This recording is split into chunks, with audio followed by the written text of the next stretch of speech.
Hiya. So it's Thursday here today, and I've just quickly trying to do the video. We've literally just gotten home. I just want to try and do the video before the sun goes down. We had quite a sad day today. We went out to the Rangala Baby Home, which is a home for babies aged 0 to 3 years. And it's for when the mothers have died at childbirth, or if they've abandoned the babies. So the place is run by Franciscan nuns, and we met one of the nuns, and her name was Sister Mary Esther, and she was a bit dubious about us at first. I think she hadn't met Jacinta before, even though Jacinta goes out there as often as she can. So the last time she was there was a month ago, and it was really interesting. It was really sad. I mean, seeing the babies was really sad, but it was very sad speaking to Sister Mary, because she, was saying that there were so many times when she was trying to put food on the table for all these children. I think there's like 60 children there, and there was just nothing she could do, and she would pray to God that that some food would come from somewhere for them.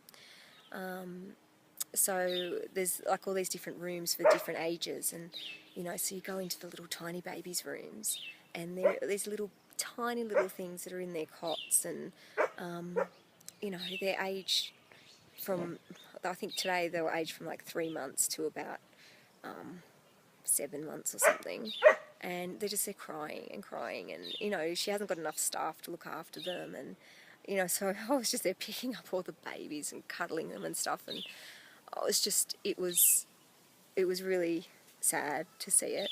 And then there were all these other little guys that were in the other room. So a lot of them were sleeping. They were on their nap, and we woke them up when we went there. But Sister Mary was telling us about all these awful stories about how they'd found one of the children that they'd found, one of the babies that they had in the tiny baby room, was found amongst a group of monkeys, and another one was abandoned in a forest, and another one had the baby and just gave it to someone and said they were going to the toilet, and then came back. A lot of the times the mothers have died at childbirth, and so the fathers are then left with the babies. So that was pretty gut-wrenching. But even more so was when Jacinta has this little girl there called Pauline that she's got a little soft spot for, and she's known her for years and years. And today she was like, I've got to go and find Pauline so I can give her a cuddle. And she found Pauline, and she brought her back in, and she was talking to Sister Mary and I in this room, and Jacinta said, oh, she's still not talking very much. And Sister Mary said, yes, no, she's deaf. And she's now like 4, and they've only just kind of discovered it.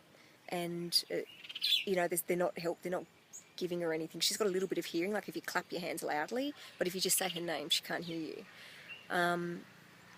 So that was pretty yucky, and I think Jacinta's quite determined to do something about that, because she shouldn't even be there anymore, but she's been abandoned, and they're trying to find relatives. So what happens is, once you get to age 3, they try to find a relative of the mother so that they can place them back out with the families. But a lot of the time, Sister Mary asked me to take photos today of the kids that couldn't be placed, and asked Jacinta if Jacinta could take them. And Jacinta said to me in the car on the way back, if we were able to get 10 cows for out at the farm and set them up, I would be able to take these babies in, because she'd be able to feed them, and she'd be able to sell the milk to make the money to be able to look after them, to more children.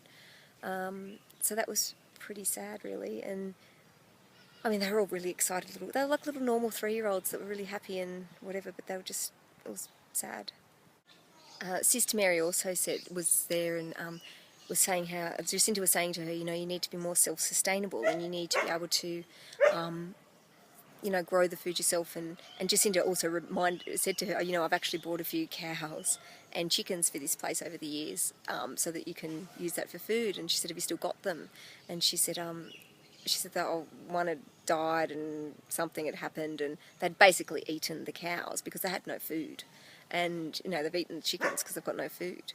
So, and she was saying, you know, she wanted to be able to grow crops and stuff, but she doesn't have land. And Jacinta said to her, but what about just growing them in pots if you don't have any land? And she showed her what Jacinta's doing. So Jacinta's cutting up, you know, pots and planting seedlings and growing things in pots. And it was like Sister Mary had never heard of that concept before, and she couldn't believe it could happen. And it was like this kind of light went on when Jacinta said that. It was like she suddenly looked at Jacinta in a different way, and it was kind of she had this newfound respect for Jacinta, and she really wanted to hear what she had to say. And Jacinta said to her, once we get our self-sustainability set up, I will help people like you to do it as well. And it was the same thing with Helen the other day. Jacinta said the same thing. Once I get myself set up, I will help you to do it as well. And that's the attitude that she's got, which is just so beautiful, because she wants to help everybody, but she needs to be able to help herself first. Yeah, so that was today, and it was a sad day. The baby home was, you know, really upsetting, and I actually asked, would it be possible, because she was saying, you know, she's looking for people to adopt these babies, and I asked the question and said, is it possible? And Sister Mary was like, yes, yes, yes, and Jacinta's like, no, Claire, we're not allowed, we don't have a reciprocal agreement with Kenya. But, oh, you know, it's very hard for me not to think that way. So, anyway, I may or may not come back to Australia alone. I'll speak to you soon. Bye.